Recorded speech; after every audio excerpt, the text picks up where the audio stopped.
ప్రతిరోజులానే ఆ రోజు కూడా ఒక రెగ్యులర్ డే అనుకున్నాను. నా డైలీ షార్ట్స్ షూట్ చేసుకుంటున్నాను. బట్ నాకు తెలీదు ఆ రోజే నా డెలివరీ అవుతుందని, ఆ రోజే నాకు ఒక బేబీ వస్తుందని అసలు ఎక్స్పెక్ట్ చేయలేదు. ఆ వాళ్ళు నాకున్న క్రేవింగ్స్ అన్ని తీసేసుకున్నా. తినాలనిపించినవి తినేసాను, తాగాలనిపించినవి తాగేసాను. ఇంకా ఫైనల్గా ఈవినింగ్ 7:30 ఆ టైంకి నాకు అయితే పెయిన్స్ స్టార్ట్ అయ్యాయి. 7:30కి స్టార్ట్ అయ్యాయి కదా, నార్మల్గా రెగ్యులర్గా ఈవినింగ్ టైమ్స్లో అలానే పెయిన్స్ వస్తాయి అనుకున్నాను. బట్ నాకు తెలీదు అవే డెలివరీ పెయిన్స్ అని చెప్పి. సో 7:30 నుంచి 10:30 వరకు అలా ఇంట్లోనే ఉన్నాము. మొత్తం అమ్మ వాళ్ళు, పిన్ని వాళ్ళు అందరూ వచ్చేసారు. మా హస్బెండ్ అడిగారు, అందరూ హాస్పిటల్కి వెళ్ళిపోదాం అంటున్నారు. బట్ మా హస్బెండ్ అడిగారు, నీకు కన్ఫామ్గా వెళ్ళాలనిపిస్తేనే చెప్పు, తీసుకెళ్తాను, వాళ్ళు వీళ్ళు అడుగుతున్నారని వద్దు. ఎందుకంటే హాస్పిటల్కి వెళ్ళి అంతసేపు నేను హాస్పిటల్లో ఉండడం నాకు ఇష్టం లేదు. నేను ఎప్పుడు దేన్ని కూడా హాస్పిటల్కి అస్సలు వెళ్ళలేదు. సో అందుకని చెప్పి అంటే నాకు అనిపించినప్పుడు ఇంక 10:30కి ఇంకా నా వల్ల కాదు బాబోయ్ అనిపించి 10:30కి స్టార్ట్ అయ్యి అరౌండ్ 11 ఆ టైంకి హాస్పిటల్కి వెళ్ళాం. సో వెళ్ళిన తర్వాత వెంటనే చేయాల్సిన ప్రాసెస్ అవన్నీ చేసేసారు. చేసిన తర్వాత ఇంక చూడండి మా వాళ్ళ హ్యాపీనెస్. పోలేమంటే లక్ష్మీదేవి వచ్చింది. మా ఆయన ఎన్ని ఆశలు పెట్టుకున్నాడో పాప అని. పాప అయితే రెచ్చిపోతుంది భార్గవి.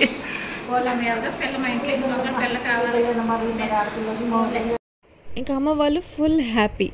నేనైతే బేబీని డెలివరీ అవగానే చూశాను. తర్వాత ఒక 6 hours కదు 3 hours తర్వాత చూశాను మళ్ళీ బేబీని.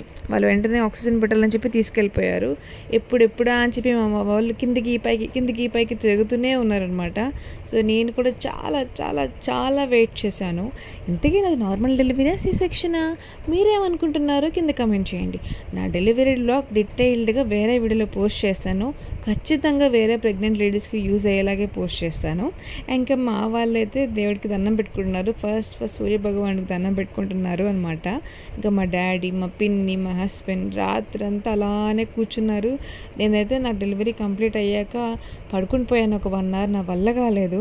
ఇంకా మా పిన్ని అస్సలు ఎవ్వరికి ఇవ్వరు పాపని, మా మమ్మీకి కూడా ఇవ్వట్లేదు అనమాట. తీసుకొచ్చి నాకు కూడా ఇవ్వట్లేదు, అసలు వదలలేదనమాట.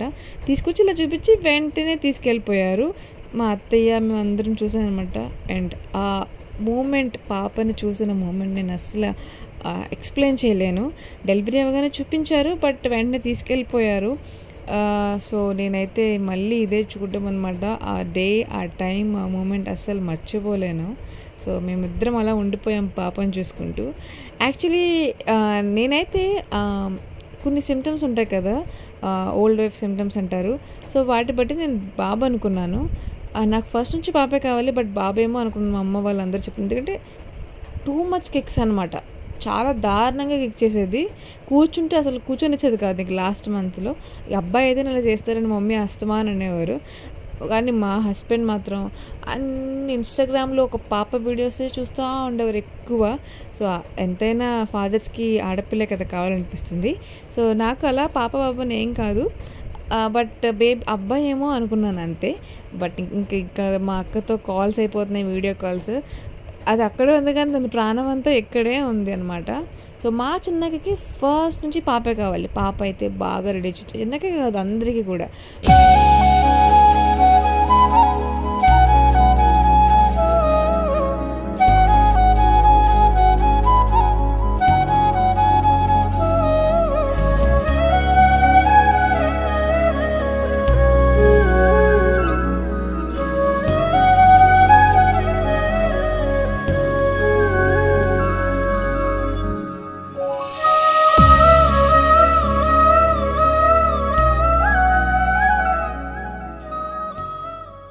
ఫైనల్లీ డెలివరీ వ్లాగ్ అయితే పోస్ట్ చేశాను.